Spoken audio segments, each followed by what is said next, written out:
In the last episode of Timeless Leadership, we were joined by advertising veteran Lou Pascalis. And Lou talked with us about the importance of brand safety and suitability, and particularly as it related to brand's content being adjacent to sources that are, well, let's just say, less than trustworthy. We now have all these people that are self-publishing on their smartphone.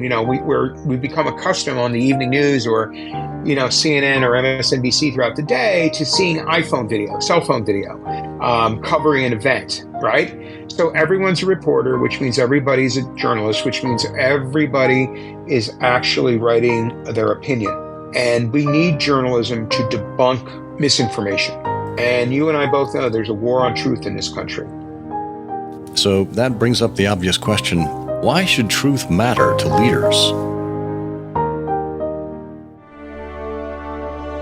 This is Timeless Leadership, where we explore the values and principles that drive extraordinary leaders. We look for the timeless virtues that are just as relevant in the 21st century as they were in the first century. Universal truths that will help make us better versions of ourselves.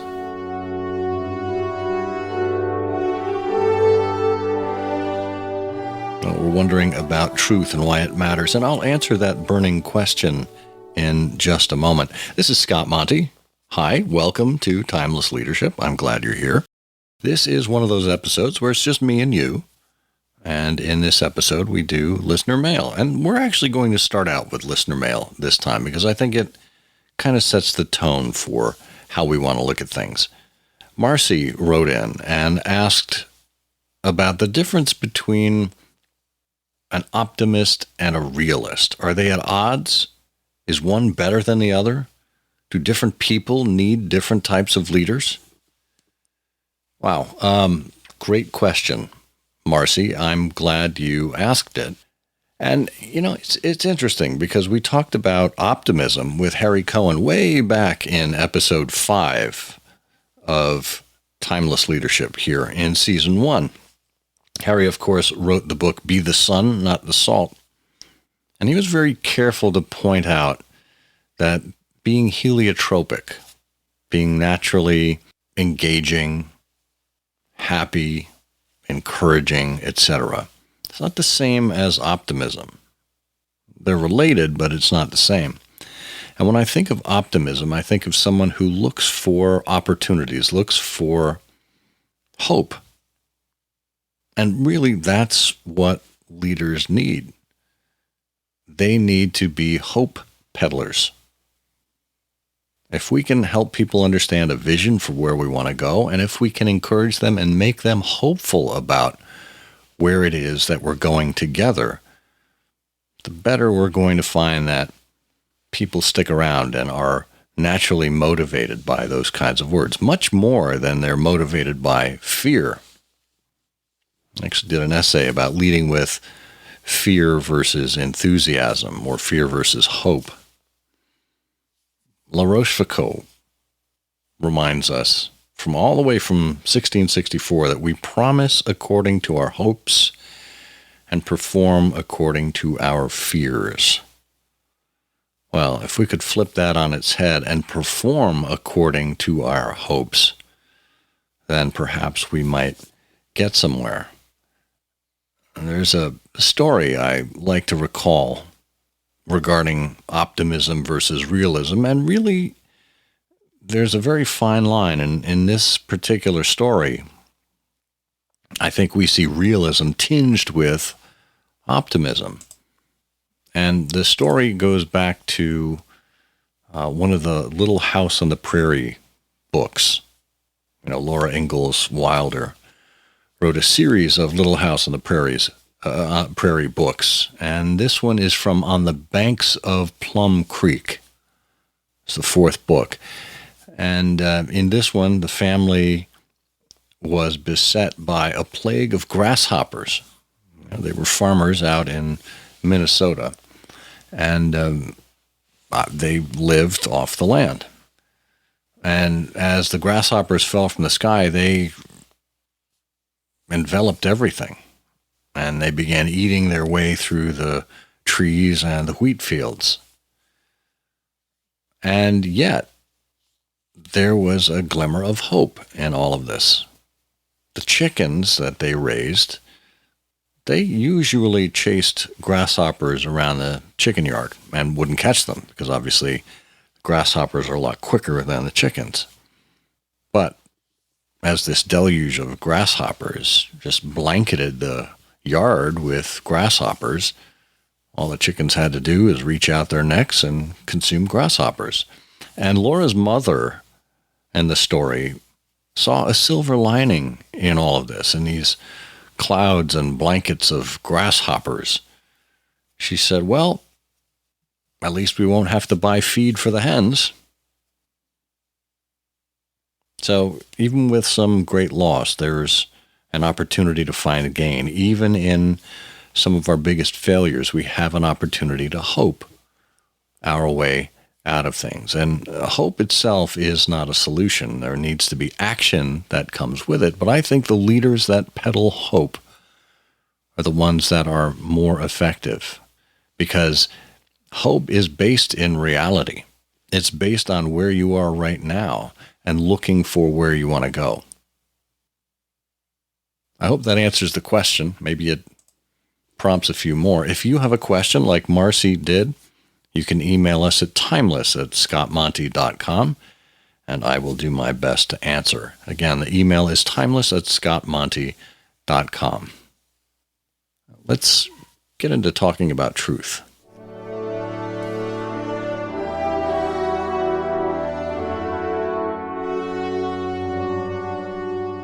It's easy to concoct a sexy story, to get people to believe something they already want to believe, whether it's a miracle testing process like we saw with Theranos, or the high value of co-working spaces like we saw with WeWork, or the endless supply of digital money that Sam Bankman-Fried was promising with FTX. But in these cases, you pull one thread and the entire story begins to unravel, and it reveals more about the founders and the operators than we previously knew, and that results in investors asking the questions that they should have asked all along. Now, my parents raised me with an impression that if I got in trouble at school or around the neighborhood or wherever I was, they wanted to hear it from me first. If they found out from somebody else, then I'd be in trouble for the cover-up, in addition to what I was originally going to get in trouble for. It's always the cover-up that manages to mess people up, isn't it? But the truth always comes out. Shakespeare said, "Murder cannot be hid long. A man's son may, but at the length truth will out." Always. The truth may not be pretty. It may not put you in the best light, but if you accept it and embrace it and share it, it'll make you stronger. Stronger in perception as well as in character itself. If you do this with integrity, embracing the truth will give you long-term credibility. That's right. Truth is a down payment on loyalty. Let me say that again. Truth is a down payment on loyalty. Truth begets loyalty from your customers, your employees, your investors, anyone you build a relationship with. But it's a long game. Relationships always are. But loyalty doesn't come from transactions. Loyalty comes from being able to trust someone and from repeated actions over time. These are feelings that are built, not made. Another way of thinking about truth is through transparency. A little transparency can go a long way. Honesty leads to transparency. Transparency leads to trust. Trust leads to loyalty. Loyalty means retention. You keep employees longer. You keep customers longer. That's how the flow goes: honesty, transparency, trust, and loyalty. Now, in transparency, you don't have to reveal your secret ingredients or your patent or your code. But if you take your audience along on the journey with you, they'll appreciate that honesty. If you need to change your pricing or packaging, product design, or anything else that's going to affect the consumer, well, tell them about it clearly and honestly. And that way they'll appreciate you more rather than them finding out about it. Now think about it. When's the first time you discovered that a half gallon of ice cream is no longer a half gallon, 64 ounces? It's now 48 ounces. Or that a half gallon of orange juice is no longer 64 ounces. It's now 52 ounces. How did you feel when you found that out? How would you have felt if the company told you up front? Truth has been debated for millennia by philosophers. What is truth? It was asked by Aristotle, Plato, Socrates, the Stoics. All of them had an essence of truth, of what they thought truth was. And today, you can hear overly enlightened people talking about my truth, as if they've cornered the market on what truth is. Perhaps a better phrase for my truth would be my perception, because your truth infers that it's personal based on what you've experienced. Now, if we're going to coexist in society, and that's what society is, and whether it's through business or politics or just life, well, common facts are essential. We need experiences and observable realities that we share.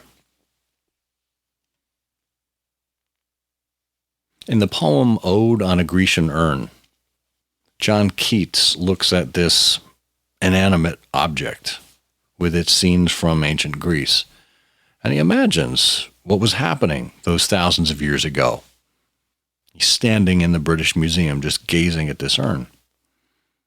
Now, this moment is frozen in time, captured almost like an Instagrammable moment, but it's on a funerary urn rather than on a black mirror of a phone. And as he stands there, Keats reflects on his own thoughts from his own time and gives the urn new meaning. And when we think about history, whether it's the long past or our collective past or a shared experience, it's not just to give us a journal and timeline of what we went through or what other people went through, but it's to give us lessons that we can take to the present. And that's what leadership is. It's about lifelong learning. It's going on this journey to learn more about ourselves, become better versions of ourselves.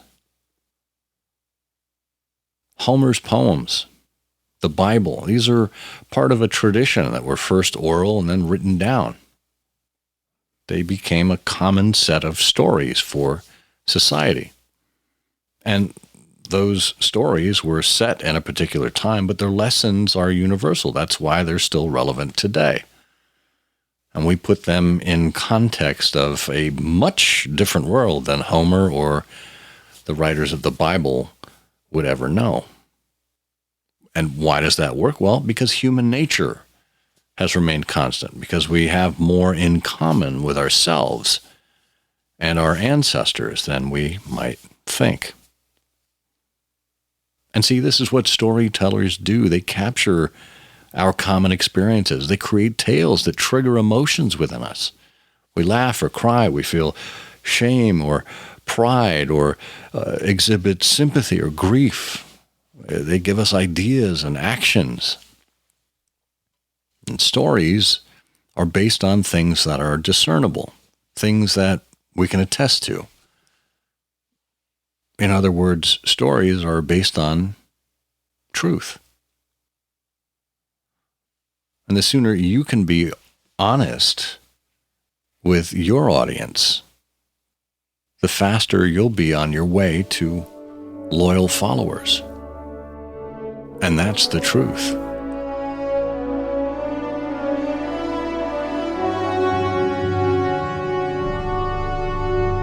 I'm so glad you were here with me today. Don't forget, drop me an email at timeless@scottmonty.com. I would love to hear from you. Send in your questions. Next week, we'll be back with another interview. In the meanwhile, I hope your actions inspire other people to learn more, dream more, do more, and become more. The true hallmark of a timeless leader. I'm Scott Monty. Thanks, and I'll see you on the internet.